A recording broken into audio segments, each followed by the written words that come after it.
City News is brought to you by East Brewster Lawyers Rotorua, celebrating 100 years of legal excellence and innovation.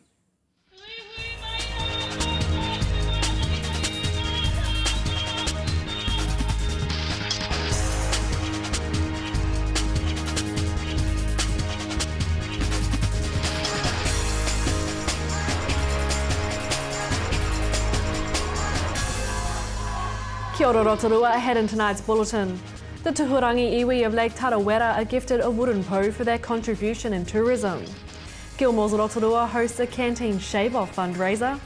And Chamber of Commerce members are treated to Rotorua's Lakeside Concert 2014 preview. The Tuhurangi iwi of Lake Tarawera have been formally acknowledged for their pioneering contribution to the development of tourism in Aotearoa. The tribe was gifted a carved wooden po by Tourism New Zealand and Te Puia at a dawn ceremony near Lake Tarawera yesterday. Tuhurangi were New Zealand's very first hosts, welcoming and guiding domestic and international visitors to the pink and white terraces on Lake Tarawera. TNZ Chief Executive Kevin Bowler says Tourism New Zealand is proud to honour the place and people involved in the birth of tourism in New Zealand. Tuhurangi Kaumatua Māori Ora Kingi says the acknowledgement of the tribe as early tourism pioneers is significant and provides recognition not only of generations that have gone before, but of those who remain today. The po will be situated at the entrance of the new Tarawera Trail, beside what was the original site of the Hinimihi Meeting House at Te Wairoa. Gilmore's Rotorua hosted a canteen fundraiser this week, with 12 men and women shaving their hair off in a bid to raise funds for the Cancer Support Organisation. One woman raised over $3,000, saying that the community has been very supportive in helping her raise funds. The people of this town are just the loveliest. The Rotorua Canteen Branch President, Caitlin Young, says money raised from the shave-off goes directly back to patients and their families. The money goes straight back into Canteen, and it is put towards things like activities and fun things that just really get the kids out of the hospital situation, away from sickness, just to have lots of fun together. It also goes into packs to help people in hospital. It goes towards phone top-ups so that siblings can keep in touch with their mum and their sibling in hospital. And it's just a great organisation that actually uses the money and it goes all back. It doesn't get split to this person, and that person actually goes to the people. And you can watch the full story later in tonight's program. Last night, the Chamber of Commerce Business After 5 members were treated to a preview of next year's Lakeside Concert with a performance by the Bold, the Blind and the Beautiful. Members of the trio are Frankie Stevens, Eddie Lowe and John Rolls, who will showcase the best classical, contemporary and Māori music. I know it's only make-believe.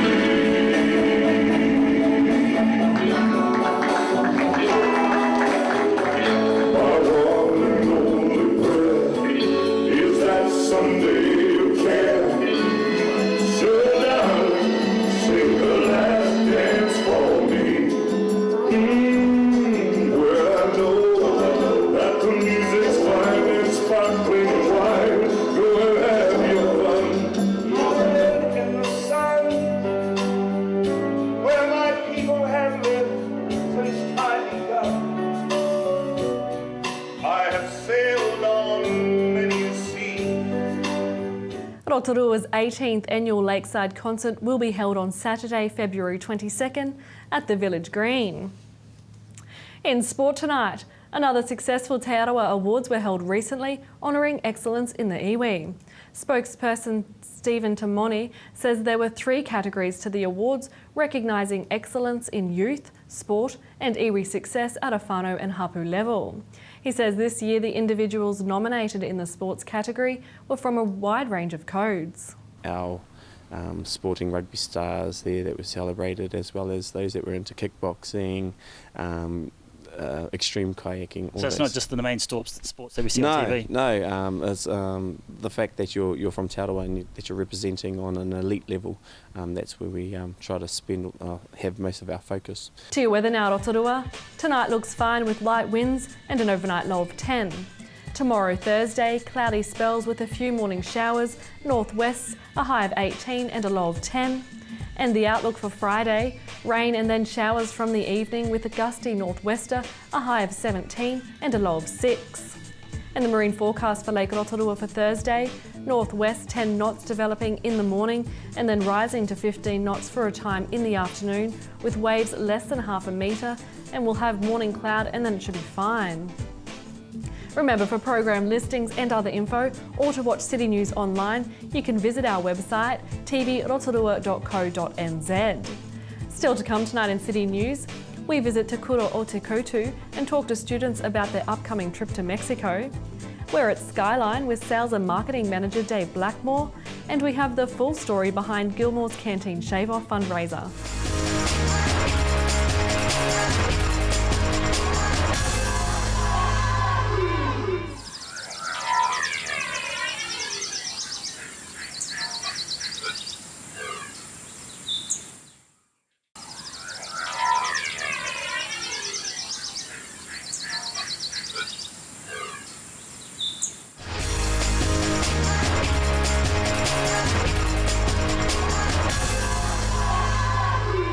Well, we're down here at Te Kura o Te Koutou here in Rotorua, and I've got a good story for you guys today, because we've got a special group of students heading all the way over to Mexico on a school trip, and I'd like to introduce you, Hine and Aroha. Thanks for joining us today, guys. Now, this is a trip of a lifetime. You guys are heading over to Mexico for a huge school trip for 3 months. So where did this idea come from, Hine? It came from our principal, who've been taking people over to Mexico just to learn about Spanish, and on the way back they had a lot of fun in learning Spanish and all stuff.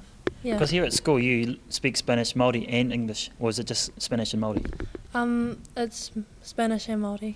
Oh, so that's pretty full immersion in 2 languages. So how do you handle doing that when you're at school, speaking Māori and Spanish, and then you got to head home? Do you mix between the two? Well, I'll turn into English when I get home, because my mum still don't understand Māori and stuff, so I'll be speaking English with my family. Now, for you, Aroha, your dad's Kingi Biddle, so you've got a little bit of a famous background there with you and your dad.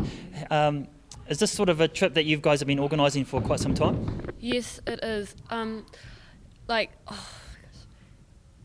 It is a trip. Every year, year 11s and 13s up to 13s goes to Mexico and learn heaps of Spanish, and comes back with their Spanish, their names, Spanish names and stuff. Yeah. So how much money do you have to raise? We have to raise $9,000. $9,000, is that per person? Yeah, per person. So how many of you altogether are going? 30 plus teachers, maybe 37. So teachers plus 30 students plus $9,000, that's about $270,000 for the whole trip. So that's a lot of money. Are you guys fundraising? Yes. Yeah. So what sort of things are you doing? I'm doing a raffle. Haven't reached 9,000 yet. Yeah, we've got a few months left, because when are you heading away, Hine Kura? We're heading away on the 30th of January next year, and it's a big challenge for us to get some money as well, but yeah. So what are the sort of things that you guys have been preparing before you head away? Because obviously you've got to get passports, you've got to get tickets, you've got to sort out your accommodation. So what sort of things, little things do you have to do to sort out? Bus rides to Oaxaca, and our plane tickets too. Yeah. Now, in preparation to head over to Mexico, what sort of things have you been preparing, and what sort of things have you been learning to? Because I guess one of the big things is about the cultural aspect, because there's be certain elements and protocols that you guys will have to be aware of. So what sort of things have you been learning in that regard? Well, we've been learning how to speak Spanish, the same, the real Spanish, to the places we're going, and that we have to have the knowledge of how to speak Spanish and trying to understand it, because once we get to Mexico or Oaxaca, we'll be going as individuals in separate homes with families, and you have to speak Spanish there. So is that a bit scary for you, Aroha? You're not going to be staying in backpackers or hotels, you're going to be staying with Mexican families? It is scary, because I don't know who they are, and it's the people might be really angry and stuff. A bit So. scared? Yeah. How long are you guys heading away for? For 3 months. Yeah. That's a long time to be away from home. Have you guys ever been away on a big trip like this before? No. No? No. No. Are you a little bit nervous? Yes, I am. You're going to miss your dad? Might as well miss the Yep. whole family. Gonna miss my family. So you guys are leaving in January next year and you're away for 3 months. What are the things that you're hoping to take back or hoping to learn and bring back to New Zealand? Spanish, because here we don't learn much Spanish as Mexicans, and it's gonna be great learning Mexican culture and stuff. Yeah, eating their foods. I think that's probably one of the big things that people may be a little bit scared of, because in Mexico, because I know I've been to Mexico, is that the food is very spicy. So have you had any lessons on what to do, you know, if you eat too much spicy foods? Drink water. Drink water? Don't touch your face if you eat chili, because I hear it's make you sore and starts to cry. And Might stuff. burn your skin? Yes, you gotta wash your hands after you eat chili. Now, if any of our viewers at home are watching tonight and wanting to donate some goods to your fundraising ventures, or even donate some money to the school to help you guys, have you got a phone number or any way of getting in contact with you? Well, we thought you might ask us that, Alan. Well, we have phone number right here on Aroa's hand. Te kura kaupapa Māori o te koutou 073494273. Awesome. Well, you guys are going to have a fantastic trip, and we'll love to catch up with you when you get back 3 months. So that must be about April that you guys get back, April 2014. So we'll see you then. Thank you. Yeah.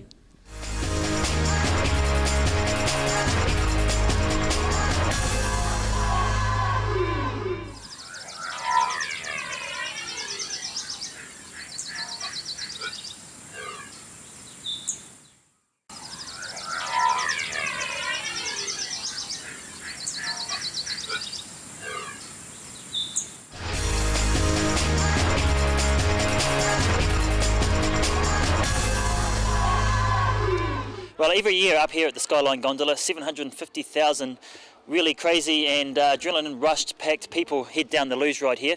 And to make it more special, the Skyline Gondola has introduced a brand new GoPro that sits on top of the helmets. And with me today is Sales and Marketing Manager Dave Blackmore. Thanks for joining us today, Dave. Always good to catch up with you. Now, this is obviously another little string in the bow for Skyline. Yeah, no, this is a great new initiative, really driven by our customers. We've had some people come through with wanting video footage. They're sticking their own cameras on their helmets and strapping them on, but that all gets a bit complicated. So we've made it nice and easy. We've permanently mounted these GoPro cameras onto 2 helmets, and they're being hired out by the half hour. So people are coming in, they're pressing record, off they go and record the entire experience, and then they take away the SD card and they make their own films. And they're having a lot of fun with it. Wow. What's the feedback been like so far? Feedback's been outstanding, yeah. We just had a couple of good weeks for school holidays, so we had it up and running then, and we're looking forward to summer now. So we're getting people inquiring about it, we're getting people talking about it on social media, saying they wish they'd had it when they were here. Yeah, it's been really great. Now, this initiative didn't actually come from management, though. It was from one of your staff members. Yeah. Dean Johnson, our activities manager, actually came up with this one, and that was on the back of on customer feedback, really. And he'd observed a lot of people sort of getting frustrated and wanting to record video. We do have cameras on track that capture a still shot as you're coming down, and that makes a nice memento. Lots of people are buying those and taking them away. I guess the GoPro takes that to another level, and video footage is always going to be, the top of the top, isn't it? So that's where it's come from. Well, if you look on YouTube, all over YouTube, there's videos of people making, especially using GoPro on surfing and skateboards, everything. So, absolutely. What was the reason behind GoPro? Is it because it's worldwide recognised? Yeah, camera? absolutely. GoPro's extremely recognised worldwide. They've got a great reputation for making great films, and that's people making their own films, and video and TV producers using GoPros and for professional footage. So GoPro is the top of the top. And, you know, we wanted to do it well when we started it, and we wanted people to go away with a really great memory, a crystal clear memory. So that's where they've come in handy. Now, it usually takes about 8 to 10 minutes to get down to the bottom of the luge. Is there enough memory on the card? Sure, yeah. The memories are the sticks are 8 gig each, and you get it for half an hour. So from the time you pick up the helmet until the time you drop it off, really, it's recording. So you're getting everything from your instruction from our great guys on the luge, letting you know how to ride safely and with each other. And you can also swap the helmet, I guess, with your friends and family and take a turn each. It's not filming now, is it? It's not filming now. They're screening close up of my nose. Not quite. Not yet. So, like you said at the start, people need to hire these out. So how much is that, Dave? Yeah, so the opening special at the moment is $39, and that's a pretty damn good deal. Obviously, go and try and buy an SD card in the store and it'll be $40+. So we've managed to get some good SD cards that fit that, and we've made the investment obviously around the helmet and the cameras. So we're making it nice and easy and trying to make it really affordable and a pleasure. So we've got all ages coming and doing this actually. I saw a young boy over the school holidays from Auckland using the GoPro, and then I've also seen grandma and granddad using the GoPro. Wow. So it's everybody in between, which is pretty cool. Well, I'm glad you brought up the school holidays. So we've just come to the end of the school holidays. 2 weeks. Was it pretty busy up here for you guys? Yeah. Obviously, so we had some great weather there, certainly for the first week to 10 days, and then we had a few iffy days in there. But, you know, people come and ride the luge in all weather, and it's one of those things that people do that they want to put on a sort of semi-bucket list, I guess, when they come to Rotorua, and we get a pile of repeat business. So, we know we're doing something right. We're sending people away happy, they've had a lot of fun, and they want to come back and do it again and bring their mates with them. So. Now, Labour Weekend's traditionally a busy weekend here in Rotorua. Is that pretty much a time where you guys are going to pick up again for the summer season? Yeah, absolutely. Labour Weekend really sort of marks, I guess, the start of summer. I mean, you look at a day like today, it's starting to feel a bit more, so we're getting towards summer, a bit more spring-like, I guess. And if we get some nice weather, then all of Rotorua will benefit from great influx of visitors, particularly domestic visitors. Now, just a little bit off the subject there, Dave. We've got a new mayor in town. How do you think Stevie Chadwell will go? Well, great. Onwards and upwards, I guess. It's all got to be positive. It does have to be positive. Now, for you lucky viewers at home, Dave and I are going to cruise down the luge in a minute with the new GoPro helmet.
Right, Caitlin, just from the point of view of what's going on here, seems like a bit of a partnership going on here, a bit of a tie-in. Just background it for us. Well, Gilmore's is wonderful, and in cahoots with their annual trade show, they've decided to host our canteen shave-off, which is great. Go a little bit about the shave-off. How has this all come together? Well, I think the manager of Gilmore's, Ken, has organised this, and pretty much Canteen have just been supporting with things like bandanas and cards and how everyone can get together. And it's just people coming together and doing something for the community, just something for charity, and it's amazing to see so many people, 12 people I think, actually shaving their hair off. Cool. A little bit about Canteen. You've been involved for 3 or 4 years now. For the people at home that really are not that sure about Canteen, they know that they've heard the name, etc. A little bit about Canteen. What's it all about? Well, Canteen is a wonderful charity that supports young people living with cancer. And by young people, it's from people that range of the ages 13 to 24, and it can be patients suffering with cancer themselves, or siblings, or bereaved siblings who have actually lost a sibling due to cancer. From the point of view of the funds that are raised, lots of other ways, and I know supermarkets and so on, I think New World are involved, aren't they? They provide the bandanas, etc. But what happens to the money that's raised? The money goes straight back into Canteen, and it is put towards things like activities and fun things that just really get the kids out of the hospital situation, away from sickness, just to have lots of fun together. It also goes into packs to help people in hospital. It goes towards phone top-ups so that siblings can keep in touch with their mum and their sibling in hospital. And it's just a great organisation that actually uses the money and it goes all back. It doesn't get split to this person, and that person actually goes to the people, which is great. Well, Ricky, this is becoming a fairly busy place, but not long from now there's a few things happening that perhaps the people here might not know what's going on, so background it for us. Yeah, absolutely. We're getting a few people in the door right now, and we're doing the trade show today, which is we're exhibiting 47 of our best suppliers exhibiting their products, and in conjunction with that we've got on board with Canteen, and we're going to be raising some money for them and putting together a bit of a challenge amongst ourselves to basically, some of us might lose our hair today if we can raise enough money. Now, you say some of us, don't look at some of that's here. You look to me like you've got a fairly nice head of hair. Are you one of the candidates? I am one of the candidates. I'm last, and I'll shave my head if I get to a magic figure. Any speculation on that figure? I'd like to see us get to $1,000, and then the whole lot can come off, and I'll have to watch out for the sun a bit, I think, after that's gone. Now, the other side of it is it's a very worthy cause, Ricky, so what made you get involved with Canteen? One of my team is, he sort of picks out a project every year, and Canteen's a charity that's pretty dear to Foodstuff's heart, and that's where we are there, one of their #1 suppliers in the way of funds. And combined with New World and Pak'nSave and Gilmore's, the three of us together put together over $300,000 a year for Canteen. And it's just saying that comes on board. It's just a charity that's a really good cause, and so we get it right in behind it. Jasmine has raised over $3,000 in 2 weeks for the privilege of sitting on that chair now. Hasn't she done well? How have you gone about raising the money? That's a lot of money. 3,000 was it? Yeah, I pretty much rang everyone that I knew and got in touch with everyone. So the Indian community's been very supportive, as well as copies, etc., where I work, and Rotorua, my friends at Rotorua, and Trade Aid, and just everywhere. These people of this town are just the loveliest. So are you feeling... As well as my nieces from India, they want to donate as well. They're 8 and 15, and they want to give money from their account. I have to ask you, are you feeling a little bit lighter right now? Yes, I am. I'm just really scared to look at the mirror. It looks good. What a fantastic fundraising effort by all involved. We'd love to hear from you if you have any news or information that you'd like to share with us, so give the station a call on 07 3488 984 or email news@tvrotorua.co.nz. Thanks for watching tonight. From all the team here at City News, ko Māori e Rotorua.